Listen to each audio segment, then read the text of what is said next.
Hi, Dan Acre here, Operations Manager, Weapons Curator, Jack of all trade, master of absolutely none of them.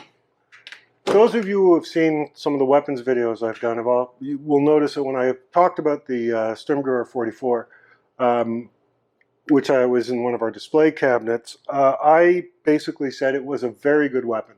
One of the important things is that the Germans took a smaller cartridge, so they were able to put it in a weapon that had good battle range up to about 400 meters. But not only that, it could be fired semi-automatic and fully automatic. So here, and not only that, I think I probably mentioned it, it's extremely well made and extremely simply made.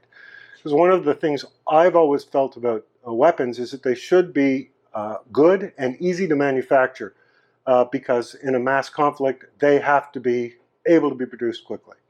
So this is a Sturmgewehr, and quite simple. For the stripping, the whole thing is this one pin. And this little pin, as you can see, has got a spring on it. You push the spring in, push the pin in, you pull it. Now this is the fun bit. You pull the pin out. And if you notice, I'm putting pressure on it because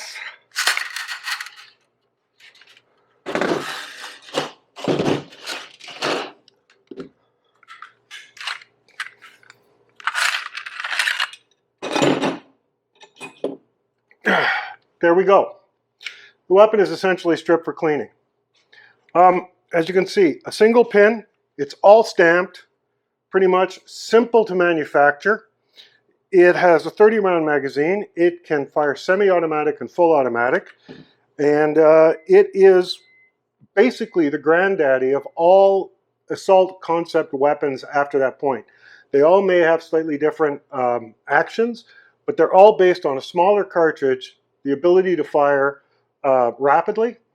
Putting it together is a little... Okay, so putting the weapon together is not terribly difficult.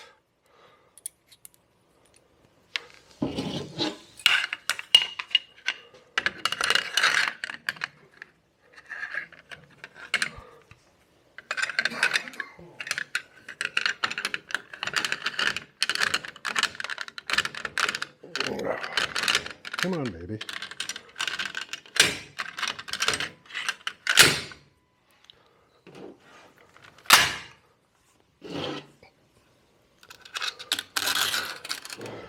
Fun bit is the spring.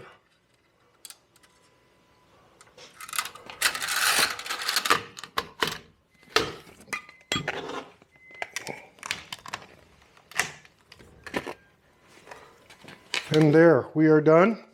Another couple of nice features is that you can close the extraction port and what happens is it keeps it from getting dirty and dusty. And the moment you cock the weapon, the port opens. Magazine in. So, simple, extremely effective. And it's very fortunate that the Germans only developed it late in the war. Thank you very much.